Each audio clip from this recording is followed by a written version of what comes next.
Hey everybody, what is up? Welcome to Season 2, Episode 4 of Teach Play Disc Golf, sponsored by GottaGoGottaThrow, Squatch Disc Golf, Putt Confidently, and EA Sports Sacks.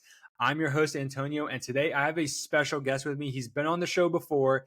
We have Tanner McCartney back on the show from Season 1. Tanner, how you doing, man? Good, man. How are you? I'm doing great. I'm super excited for today's show. Guys, we are going to talk about the disc golf skill for today's show is going to be building a bag. I know that may not sound like a skill, but there's a lot of detail that can go into building your bag and building a bag that is right for you. So we're going to talk about how to do that. Tanner and I are actually both going to share our bags. We're going to do some quick in the bags, and then we're going to talk about a disc that, spoilers, you can't get it on the market yet, but you will be able to soon. We're going to talk about a really cool disc from one of Tanner's newest sponsors, and that will be all for today's show. So without further ado, let's get into it.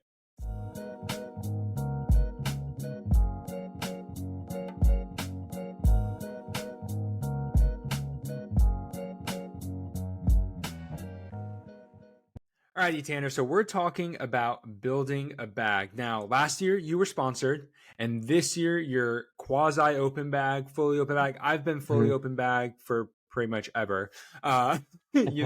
So I would love for you to sort of take us through going from a manufacturer sponsorship to open bag. What is that change like for a player like yourself, who is the 17th rated highest disc golfer in all of Texas? I did find a way to squeeze that in. Yeah. We were talking about that in the premium version of the show, where with the class in session for extra content. If you guys want to become a subscriber, great content there. But I mentioned that there. So Tanner, you went from a manufacturer open bag. What's that change like for you? Is that something that's intimidating? Is it exciting? Walk us through some of your thoughts earlier in the year. I think it's definitely exciting. It just opens up so many options for me. And so, yeah, it was something I think at the time, it was, like just a bit of a refresh for me.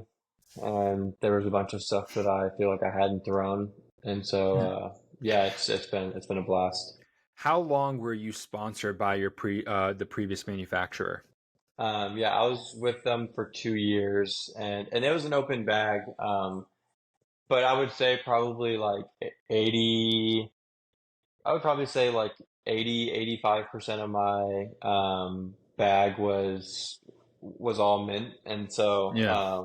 it was a good chunk. So whenever I split ways with them and was able to throw whatever, Yeah. um, some stuff stayed, but yeah, I mean, there was a lot of options for me after that. So And did you have like a manufacturer, like a disc sponsor before Mint, or were you mm-mm. open bag before? I was open bag before then. Okay, so you were able. So it sounds like you were able to kind of like revisit some of those discs as like, okay, they had to Yeah, leave, and now yeah, you got to definitely. come back. So I'm Yeah, sure there was a lot of excitement there. yeah, for sure. Um, I know we're gonna get to we're going to get to your in the bag later, but like I still want to know, like, what were maybe one or two of the discs that you were most excited to try again once you went open bag?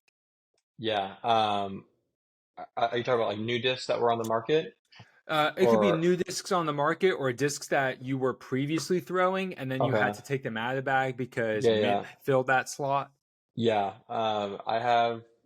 I mean, probably two of my favorites. I had this pink Star T-Bird 3 that I've been throwing for a couple of years, and it was in my bag for a good chunk of like my first year with Mint, year and a half, and then finally I was able to take it out.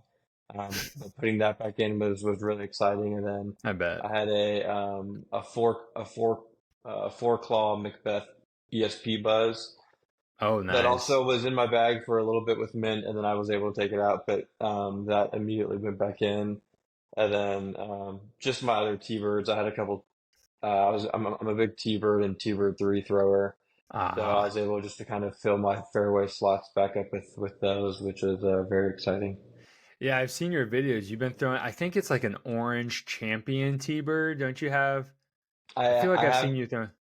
I have this, or I have a pink champion one right now that I've been Okay. throwing a little bit, and then I have a pink star one, but it used to be hot pink, and now it's pretty much white because it's so sun because it's just it's so old. Maybe in those videos maybe that's the one that's like looking Yeah, orange to me when you throw it. That's yeah, hilarious. it's probably that one.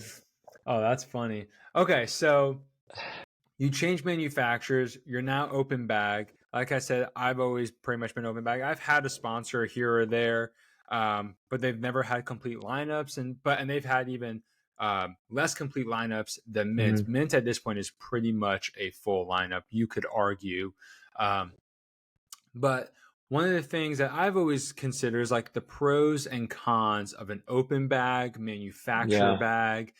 Sort of, are there actually pros and cons? I think there are, and we'll get into some of those. But I'm wondering, from someone who's been on both sides, do you see pros and cons to an open bag or a manufacturer bag? Um, I don't see any cons to open bag. I think it's all pros, honestly.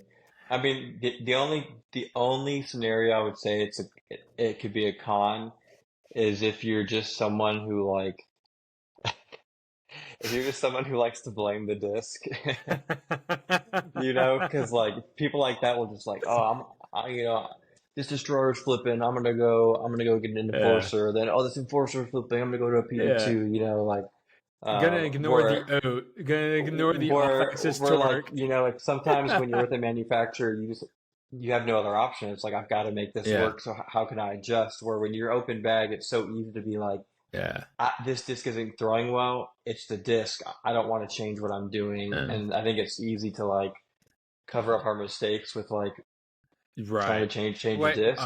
Blame the arrow instead of the archer, kind of thing. Yeah, Yeah. But I would say if you're not one of those people, um, I mean, I just don't think there's any yeah. con. And I feel like nowadays too, you see so many people on the pro tour who are like, you see more and more people trying to go Hmm. multi-sponsor, and Yeah, I mean, I think yeah. yeah. Yeah, I think and it's not just even just like multi-sponsor. There, certain retailers have gotten so yeah, big that not only do yeah, they have their own line of discs, like for example, Infinite.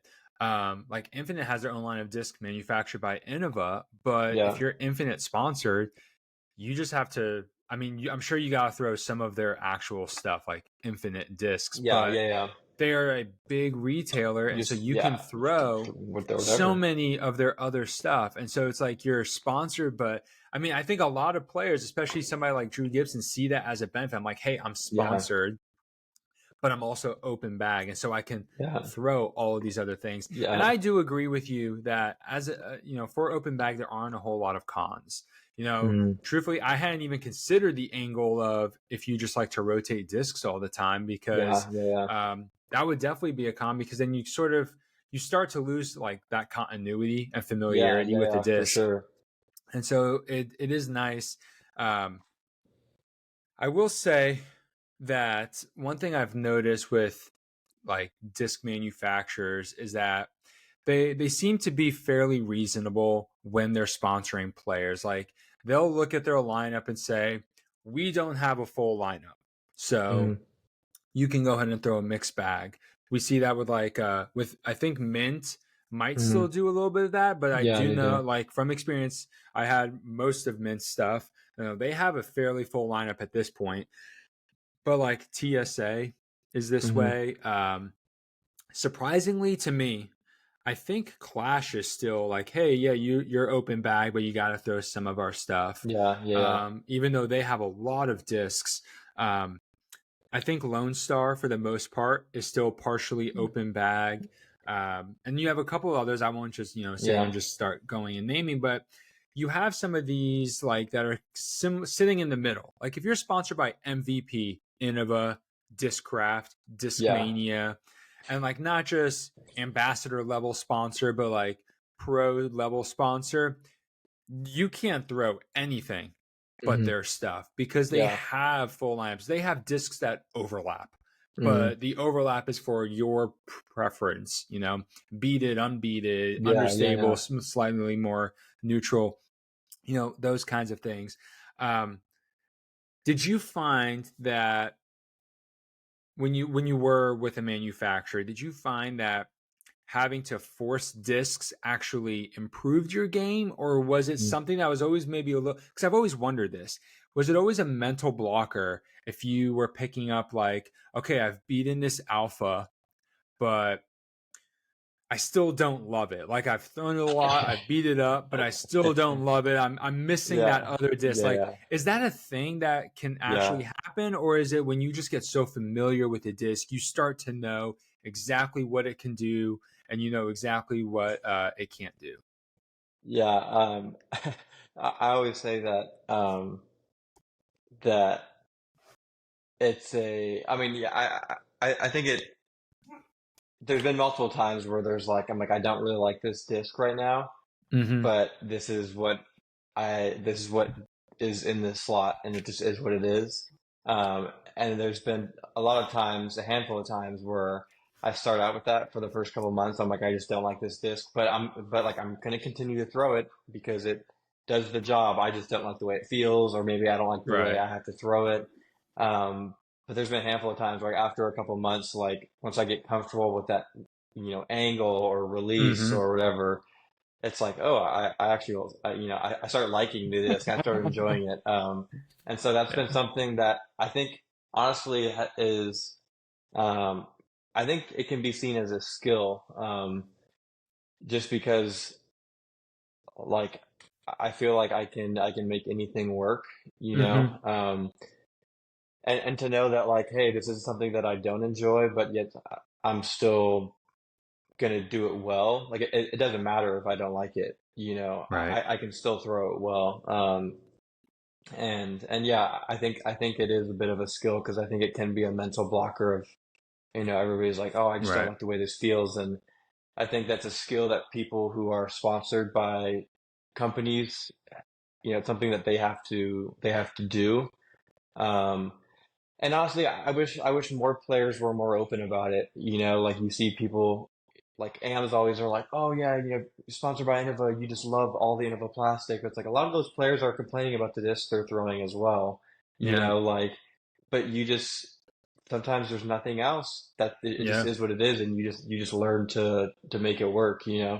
And I think that's something that doesn't get talked about enough. I think everybody just thinks you have to love what you throw, and um, Yeah. I think you can make it work without loving Yeah. it. No, I totally get that. And, I think that's why, you are always going to have people, I was part of this group where you sort of attach for some reason or another to a smaller manufacturer, and you For feel like, sure. you actually feel like every disc you purchase is really supporting them and doing those things. And so like that was me with Mint for years, like Hmm. buying a lot of their stuff. And by the way, I don't want this to come across as like we're bashing Mint or anything like that. Like definitely not. We're just talking about Yeah, like yeah. Tanner's journey from being sponsored by Mint to being open bag. Hmm. But I think there's a tendency for a lot of players when they're starting out to gravitate towards Trilogy and now MVP over the last couple of years, Innova and Discraft, because and even it's kind of Discmania, because it's like they have the full lineups, and it's one of those, if you throw all of those and you get really good, where it's like, well, it's easier to get sponsored by them, because it's like, Hmm. hey, Innova, I already throw all your stuff and look at my rating and my tournaments and my winnings and all that stuff. And so I think there is a natural tendency that you sort of have like well, I guess we call them like fanboys and that kind of thing, where it's like, Mm-hmm. oh, I Yeah, only throw all Innova or all yeah, yeah, Trilogy or yeah, all Discraft. And I definitely think that there's a part of it too. I have a theory that one of the benefits of throwing like all one manufacturer or majority one manufacturer is that when they're building their lineup, they're also looking at it from a perspective of what gaps are we having to fill. yeah. And so if your game aligns with a lot of the discs that they have, they're going to be filling those gaps for you, or already have something that's exactly what you're looking for. Hmm. And so I do think that there's a benefit to some of those larger ones, but I think the biggest benefit of open bag is you can literally throw whatever you want.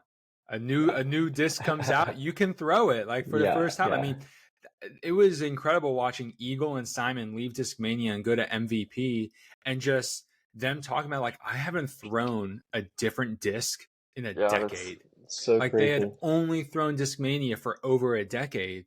And so crazy. there was not only just in the last 5 years some of this, but over 10 years, all the different discs that they were able to try. Obviously, they're now another manufacturer, but MVP has so many discs too. And so for you, when you left that, obviously there were those challenges with dealing like, okay, well, what am I going to put in? What did you look for when building your bag? Like, how did you approach building your new bag when you went open bag?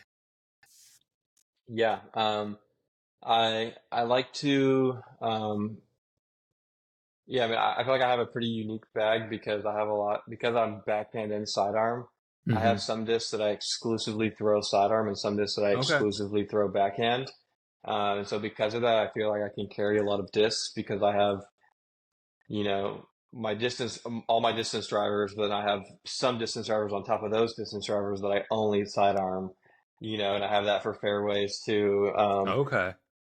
And so because of that, I feel like a handful more discs, but ideally, I throw everything on a touch of hyzer release. So ideally, I like something that, one thing that I can throw on hyzer that's going to flip and pretty much turn, all the way. And then I like one that's going to flip up to flat, one that's going to hold, and then one that's going to maybe, super bite, or that super bite, that last, slot is kind of a utility. Sometimes I'll throw it in, sometimes I don't. I pretty much do that for, fairways, mids, and drivers. So for fairways, I pretty much, I think I bag 4 fairways. It's pretty much the exact same. Yeah. When I'm interested because me and my buddy Matt have talked about, how we build our bags and those kinds of things. I love layering discs. I don't layer discs as much now as I did, mainly because I've just pared my bag down so much. But I love layering discs, and all the things that you're talking about to me sounds like you also layer discs, but there's so many stabilities out there. How do you, like, when you're doing that, flip to flat, flip to turn, flip to hyzer kind of thing? Are you saying, hey, I'm taking this T-bird and just beating it into different layers? Or are you saying, okay, I'm taking a T-bird and I'm taking an eagle and I'm taking a Firebird? Like, how do you approach that? It depends if I have something, ideally, like for me, it's T-birds and T-bird threes. That's pretty much my fairway slot. So let's just say I was starting out from ground zero. I would probably buy a T-bird 3, and then I would probably buy a leopard or something that would flip. And then once that T-bird 3 got to a point where it was flipping, then I would buy another T-bird 3, take the leopard out. That T-bird 3 would become, would fill the leopard spot, and then I would work that next T-bird. That's kind of how I would do it. So there are times where like I don't have a disc in the spot I need it, and I'll just go buy a disc that flies similar to it, and I'll bag that until my other ones beat into that spot, and then I'll take that other one out. But sometimes what happens, which this is why my bag can get funky sometimes, is like sometimes I'll throw a funky disc in, and then it starts like I get used to it, and I'm like, oh well, this is actually working really well. And I have this weird random like one-off disc in my bag, and it's like, what? How did this get here? And so that happens to me sometimes, but when that happens, then I'll have that other disc, stashed away for when I lose that. So it's just, that's kind of how I like to do it. Yeah, and I love that. Now, this is slightly unrelated, but I'm wondering, for a pro like you, how long does it take you to beat in a disc? Let's take this T-bird 3 brand new, and maybe not even necessarily to a leopard 3 level of turn, because that can be for someone with your arm power and everything, that can be a lot of turn. So let's just say like taking a T-bird from its overstable flight tendency to flying pretty straight with maybe minimal fade at the end. How long would that take someone like you? or how, I guess from experience, Um, how long has it taken you? yeah. It it depends, and that's the cool thing about like different plastic types too. Uh-huh. Is like sometimes I'll get a different plastic type to fill in, Right. that's maybe Yeah. little less stable or whatever. Yeah. But it depends. I mean, sometimes if it's sometimes I'll just throw that disc a lot and try to beat it in quick. A lot of times I'll just like throw it against a curb, or like a concrete wall. I've Yeah. done that. I've done that.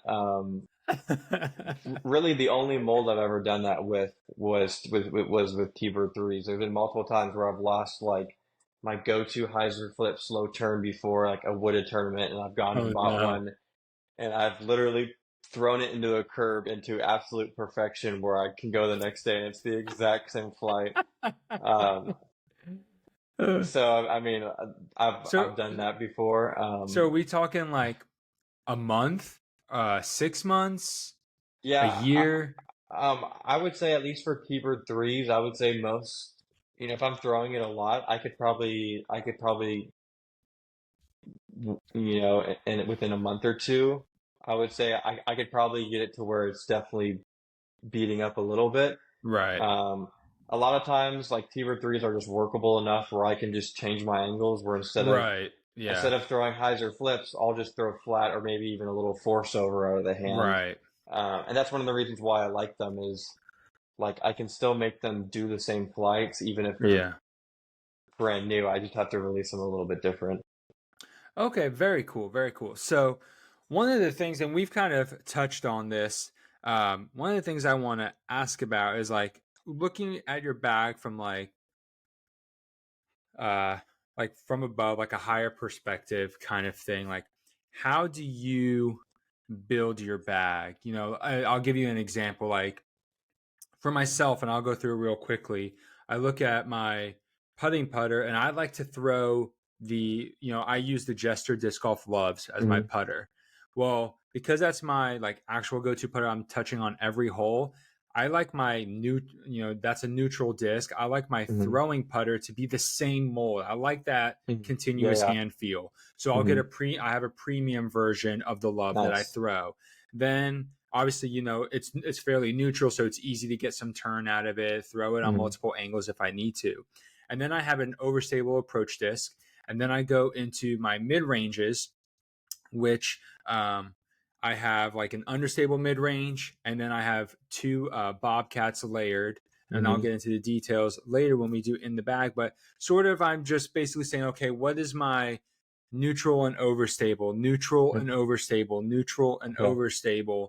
And I have, some understable ones in the mix Hmm. there, but I try to keep my discs minimal molds. I try to Hmm. keep my bag like minimal molds, layering the discs, and trying to avoid like decision fatigue when I'm playing Yeah, around. definitely. So that's kind of Definitely. how I look at building a bag and working on those things for yourself. How do you kind of handle that? Yeah. I feel there was a point in time where I definitely carried less discs, and Mm-hmm. that was a goal. I feel like I don't struggle with like disc selection or like being overwhelmed, or I don't ever really I almost rarely feel like I ever threw the wrong disc. So like I don't I'm not too worried about that. But yeah, what was the question? What was the like question again? I guess just like holistically, how do you build your bag? And you kind of touched on this a little bit, like well, I guess you've kind of hit it with you layer your fairways and this kind of thing with the Hmm. T-Bird and T-Bird 3. But do you take like you see some pros when they do their in the bag, they have like one mid-range, and it's Oh, like okay. that Yeah. that's all they throw as like Yeah. their one mid-range, and but then they have Yeah. like 15 drivers kind of thing. Like, Yeah. Yeah. are Yeah. you kind of just, I guess, generally speaking? Yeah. I would say I'm pretty like I don't think I'm heavy in any area. I would say I do have a lot of throwing putters, and that's Mm-hmm. because there's a lot of them that I have my sidearm ones and I have my like Okay. backhand ones. So also like you, I putt with the Royal Bullets, and then I throw the Apex Bullet. That's like my top Yeah. of the pyramid putter, like that Yeah. kind of can do it all type of thing. Yeah. And then I have an AVRX3. That's like an over, at this point it's like a glideless beat in. Just it's almost like a Nova at this point, just kind of dead Oh, straight, but that's also but awesome. just doesn't go far. So I can throw that, straight sidearm or Hmm. backhands. Then I have a Pig that is exclusively sidearm, and that's like my Okay. overstable, forward pushing. Um, and then I have a Prophet, which is like my overstable backhand approach. And then I have a Zone OS, a soft Zone OS, which is my ultra overstable Yeah. sidearm and backhand. And that's kind of just for in Texas. I'm sure you have. I mean, it's windy in Tennessee too. Yeah. But like just in the windy rounds when you're 150 feet from the basket, be able Yeah. to just throw something and not even have to think twice about the wind Right. is just so Yeah. nice. So like, I mean, what is that, like 4 or 5 Yeah. That's approach quite a putters? few. Yeah. That's quite a So like few. I carry a lot there. So I mean, I would say that's probably where I carry the most Hmm. variety. Because my mids, I pretty much all exclusively throw backhands after Yeah. that. But Honestly, I feel like that's super refreshing to hear, like uh, a pro having so many putters, because maybe yeah, it's just what we see on coverage, but I feel like you see pros throw like one or two putters. And yeah, not that there's anything, right or wrong about that, but it's just, you don't, I haven't noticed pros throwing, 4 or 5 different putters. Now, granted, once again, you are open bagging, so they may not feel the yeah, need to do that with a single manufacturer, but it's definitely really cool to see. And yeah. so we already kind of started talking about this, but I'd love for you to walk us through your bag specifically, the discs that you Hmm. have, maybe a little snippet of like why you throw that disc. Um, Yeah. and then I'll share quickly at the end my in the bag, and then we'll get to our disc review. Yeah. So you want me to just run through my entire bag, Sure. everything I Yeah. throw? Go ahead. Yeah. Yeah. You can run through it, and then I can ask you questions and we can talk about it a little bit. Cool. That'll Yeah. work. Yeah. So, yeah, I putt with Royal Bullets. I've enjoyed those. I putted with Lunas before, and the bullets are maybe a touch more shallow, but I've really enjoyed them. And then yeah, my approach putters. I have the AVRX3, which is this old concave one that I have. That's super beat. It's just like my What straight. plastic? I think it was like a color, maybe like one of the Color Glow runs. Okay. Yeah. But super concave and Mm-hmm. just doesn't go very far. And then yeah, I have the Pig, which is my sidearm approach, and then the Zone OS, and then the the Prophet, which is kind of goes in and out. But the Zone Yeah. OS has been one of my favorite discs since Oh going open man. bag. I I have I such a I, hard time with that disc. I've I never so thrown it, just so ideologically. I was like kind of against it, but when Armory had gotten some soft Zone OSs, I didn't even like soft ones. I didn't even know that was a thing. So I had them send me one, and they feel really, really good, and it's really overstable, but it just sits at the Yeah. moment it hits the ground. And the one I have is beaten up. Like I see some people throw the Z1, and compared to mine's a little bit less stable. Yeah. But my logic was like the soft plastic, eventually it'll beat up, but Yeah. it'll still be overstable for a long time. So Yeah. it'll just Yeah. That I could thing's just never throw gonna it turn. forever. It's gonna be all wonky eventually, Yeah. but it's been one of my favorite. I've used it so much this year already, just for the little Oh, that's little good. chip shots, and it's been such a fun disc. Yeah. And then yeah, going into my mids are kind of all over the place. Oh boy. You'll see, I have no consistency. Like I don't get backups. Like once I lose a disc, it's just like let's go find a new mold. Ah. Like that's kind of how I. It's That crazy. is so chaotic. Uh, it's crazy that I do that sometimes. That's why sometimes I'm in rough patches of like I've lost everything and I need to go find. Um, but I have that ESP four claw Macbeth Buzz, which is one of my Hmm. favorite mid ranges. Just a good hyzer flip to slow Yeah. turn, just never comes back. And then I have the Meridian Straight, which is like a rock field type disc.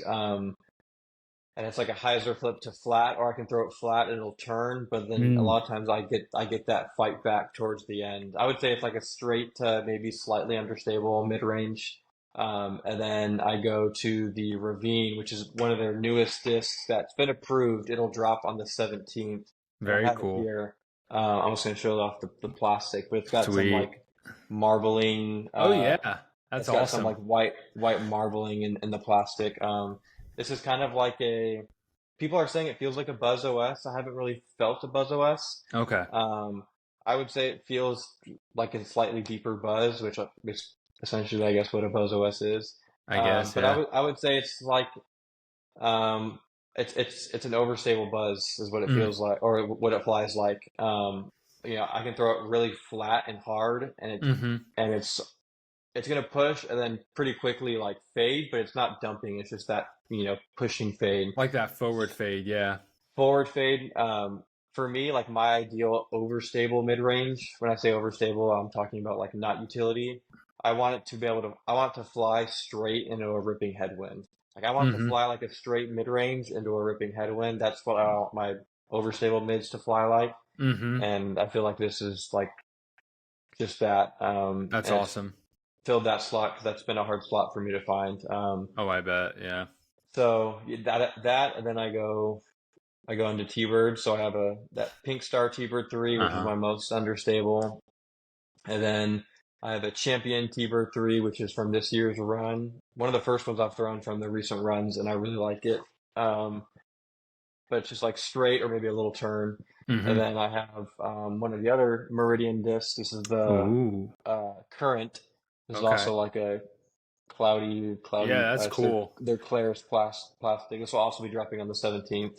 I heard that pop. I heard that pop. Yeah, it's got a very like late centered dome to it, which is really comfortable in the hand. And this is like it's like a T-Bird 3, which is awesome. And then I have a Star T-Bird, which is like my most overstable fairway. Yeah, that makes sense. And then I have 3 Firebirds. What? One is exclusively sidearm. I have a Halo Firebird that's like essentially that makes sense. Very utility, like my most overstable. And then I have a Sexton, which is like mainly sidearm, and then I have a Champ, which is like mainly backhand, but I do sidearm that one every now and then. And then I go 9 speeds. I have the Diamondback, flip, slow turn 9 speed, and then I have the Vanguard, which is such a random disc. That is such a random one to throw in there. One of my friends found it in the pond this year and gave it to me, and I put it in my bag, and I didn't like it at first, and I did not need it, and for some reason I kept trying to throw it, and eventually I started liking it. So that's in the bag, and once I lose that, I will not be getting another one. It'll just that's just what it will be. And then I have like 5 or 6 destroyers in the bag. Wow. Is this where you start getting into like some of those destroyers are backhand, some of them are forehand, like your Firebirds? Yeah, I have I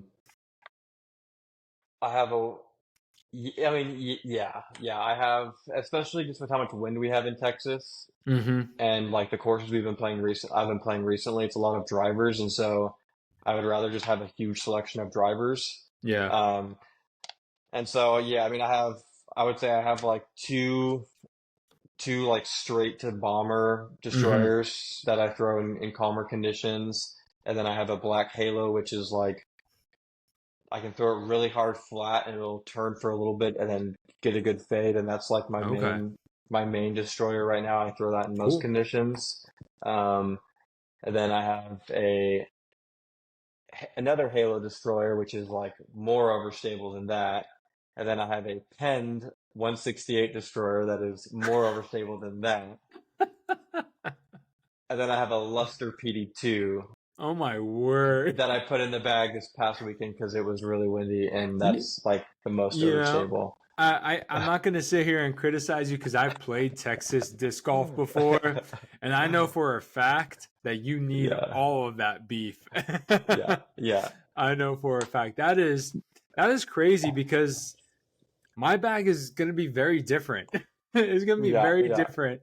And, I'll just run through it real quick here. So I have it pulled up on mydiscbag.com. Guys, if this is a program I've been using for a long time and I love it. It's super easy to enter your discs and everything that you have in the bag. You can build multiple bags with it. But so I'm pretty confident with this bag setup because I used it in this recent tournament I played this past weekend, 3-day tournament, and I felt like I had every shot in the bag that I needed, particularly for me. So starting at the bottom, a recent addition, but a disc I threw years ago, a K3 Berg, nice Nice. glideless disc. I know some people, the Berg over the last few years has become very polarizing. I've always liked it. And I have like 4 or 5 of them, and I never got rid of them because I knew it would always come back. But I realized I needed something with very little glide. Then I have the Jester Disc Golf Love in their swirly taffy plastic, which is basically swirly apex. And Love, for anyone who's wondering, is basically the mint bullet. And then, Oh, so wow. that's like my neutral, So it's slightly beadless? understable. Yes, beadless. Yeah. Nice. And then I have, yeah, I mean, they're this mold for them is manufactured by MVP, and it's pretty much the mint bullet mold. Like I've looked at Oh, them side by gnarly. side and everything. Yeah. So really cool, very, really similar to that. Really cool that you and I throw and putt with the same kind of Yeah, yeah, disc. yeah. And then my overstable approach disc, I only have one is the Pro Discus Jokery, and this is a disc that That's a I've good just disc. been throwing for like the last 4 or 5 months, and I've absolutely loved it. Backhand and forehand. I can actually forehand the love as well. I just don't very often. But the Jokery, I've noticed that it's actually been like beating up over the last couple of months, which is really cool. Then I have my understable putter is the Jester Disc Golf Peace Train, which I've heard basically is like the lobster from Mint, and the TSA like neutral to understable putter. I forget what it's called, but very similar to Yeah, that. the mantra maybe. Yeah, it might be the Is mantra. that what it is? I think so. I think that's what it is. But the Peace Train, I like it a lot. I've tried a lot of other similar neutral to understable mid ranges, and I've just always liked the Peace Train since I started throwing it. And I have several now. Super fun disc. Then I go to a Royal excuse me, a Royal Bobcat, and absolutely love it. And it's straight and it has some fade, but I love that Yeah, Royal plastic for grippiness yeah. It and feels not so getting a good. ton of skip. And I have quite a few Bobcats. Tanner, I have 16 Bobcats. It has been my Yeah. favorite disc for so Crazy. long. That's a good disc. That and the Eagle are my favorite disc. And Sick. I tried, taking it out of the bag. I'm like, I can't. Yeah, I just miss yeah, it too much. yeah. It's a good disc. Yeah, and so, but the thing is, I didn't want to have too many, so I went with the most overstable Bobcat that I think I have, which is a Sublime Bobcat. I have found this one to Nice. be, it's the double stamp Bobcat one. I feel like those Yeah, are pretty overstable. I yeah. have I several agree. Apex, but I've never thrown the Apex really. I've only ever thrown like their Eternal, but I Yeah, have that Royal Bobcat and then the Sublime Bobcat. And then I go up to fairway drivers from there. So I have a super duper beat up Star Eagle. I got this nice. Star Eagle for $2 used at Replay Crazy. Sports in McKinney, Texas. And there was nothing wrong with it, like physically. It's just so ugly. Like it's one of the ugliest discs I've ever seen. It's got Sharpie all on the bottom from like somebody else. But this thing, when I got it, was just like so nice and straight, and it's just a hyzer flip machine. So it is super flippy for an eagle. And then I have a Barsby eagle that has been slowly beating in over time as I've been using it. So it's not quite as beefy as it used to be. So it's really nice. And so that's kind of like my 7-speed range. And then I have something above that for a little bit more distance. I throw the West Side Stag. The Stag was Nice. always a disc that I wanted to throw, but I never had the backhand for it, and it never felt great for forehand because of how much dome they can have. And Mm. so, with my backhand having improved as much as it has over the last 2 years, I recently started throwing the Stag, and it's just been a lot of fun.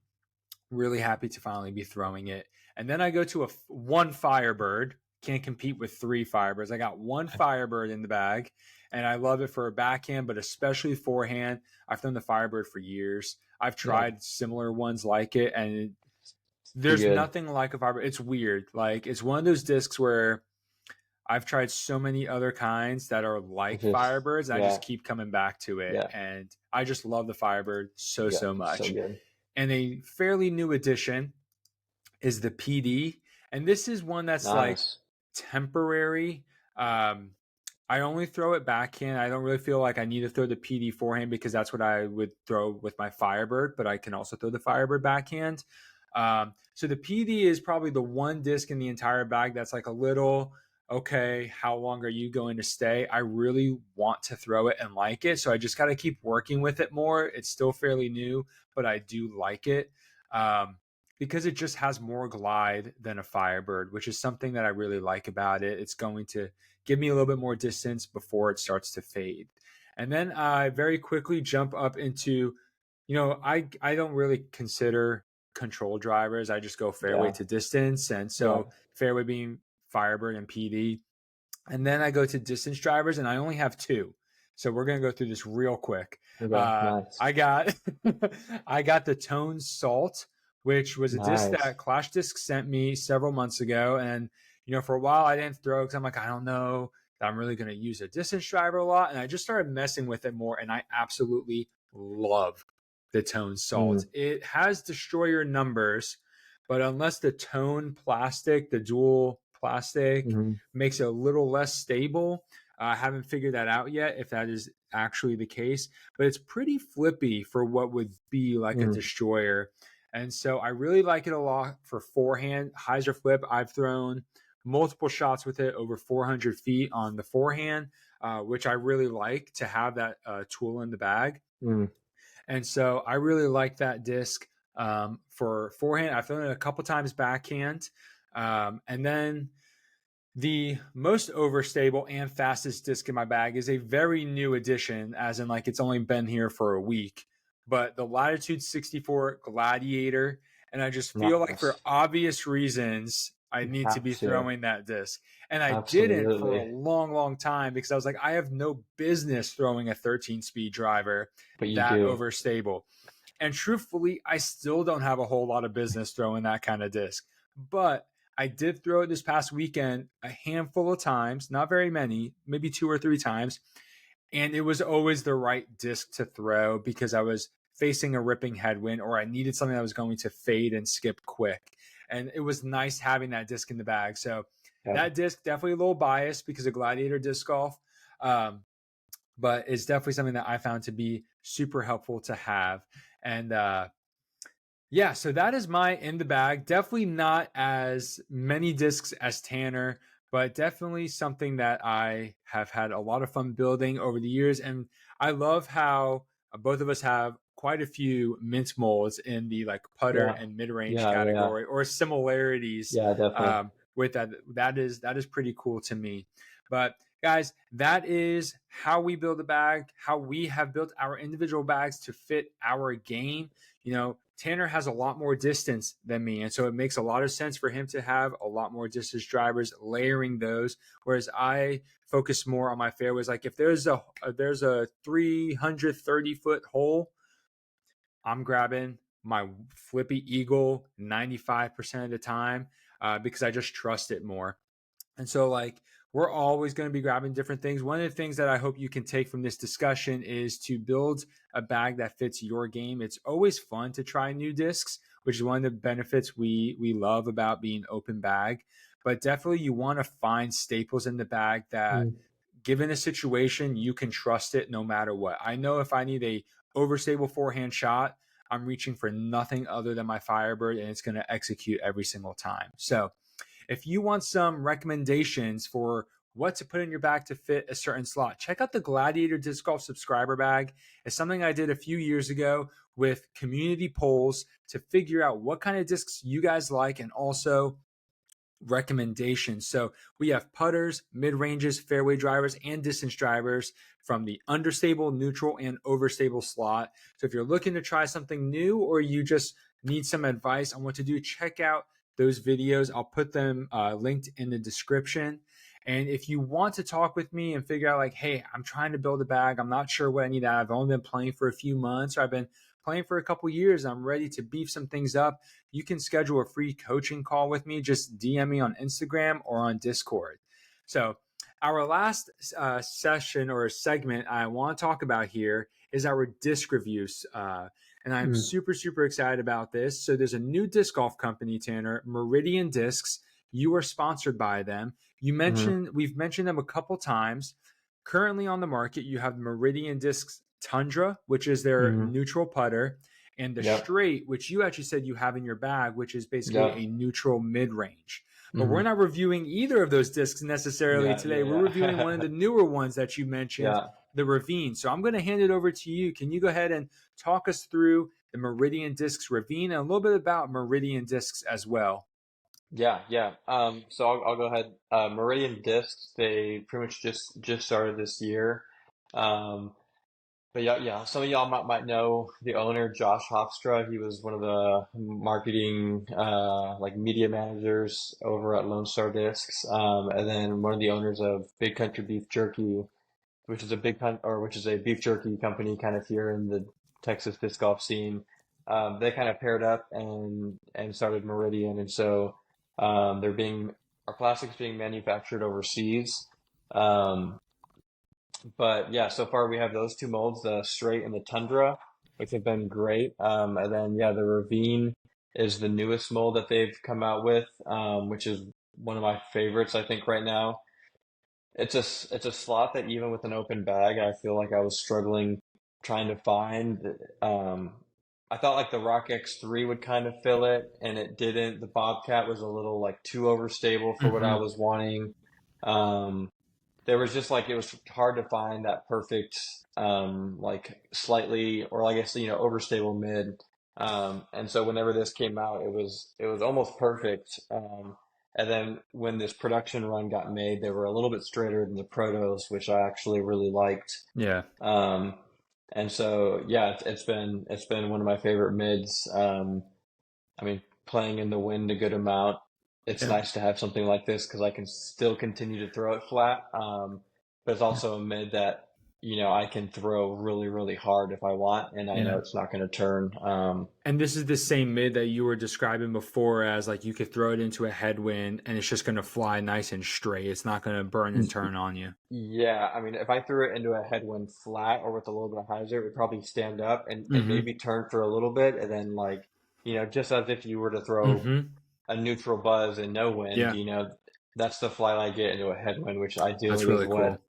Is what I want. Like a lot of people want that like fade in the headwind, but for a slot like this, I want that kind of straight push. And yeah, I mean it's a beadless mid range, which also is what is what I really like. I like the cleaner release of that, but so this disc is coming out on Friday, May 17th. Is that correct? May 17th. Yes. Yeah, that's just a couple of days from now. Sweet. Actually, I think that's when this episode will be dropping, so that's super exciting. So that's perfect timing.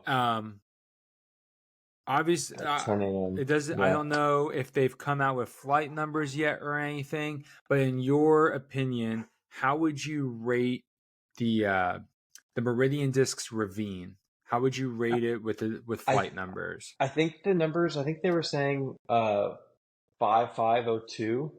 Okay. Or 5402. Which I would almost say that's. I mean, that's pretty accurate.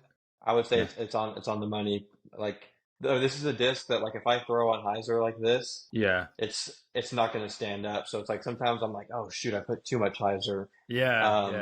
So like it's a disc starting off. If you want to go, push, you've got to throw it, flat. Because it definitely in calm conditions, it's not turning over. Ever. I can actually kind of baby flex it in calm conditions. So I would say 5502 is on the money. That's really cool. I love that. It's a fast, glidey mid range, and I think everybody is constantly looking for like that overstable mid that can do a lot of different things. And I'm really glad to hear that. It sounds like you found that one for yourself.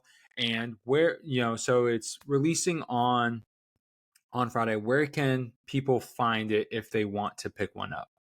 Yeah, meridiandiscs.com. Their website will be dropping them. I think it's 10 a.m. Central Standard Time. Central. Very cool. Very cool. Well, I am super excited that Tanner, you were on the show today. I had a blast talking. Guys, the class in session, like I mentioned earlier, is for subscribers who want additional content. I want to highly encourage you to check that out. Tanner and I talked about tournament disc golf, how to prep for it, how to deal with nerves, overcoming challenges. And so I want to encourage you to check that out if you haven't already done so. There's a lot of good content. When you sign up, you get access to all the episodes that are in the class in session. So I want to encourage you to go there. Tanner, thank you so much for being on the show, man. It was Yeah, great. of course. I know I reached out to you a couple months ago saying, hey, when you get your bag kind of figured out, Yeah. I want us to talk and discuss these things. So I'm glad that it finally happened, and that really we're both in a place that we feel confident in our bag. Yeah, So definitely. hopefully that Vanguard doesn't leave your bag anytime soon. It might be. It might be. But that is all that we have for today, everybody. Remember to go out and teach somebody how to play this week, whether it's an encouraging word or taking someone brand new to the course. It's always fun to teach people how to play disc golf. Make sure you yourself go out there and play some disc golf, have some fun. And until next time, everybody, have a great round.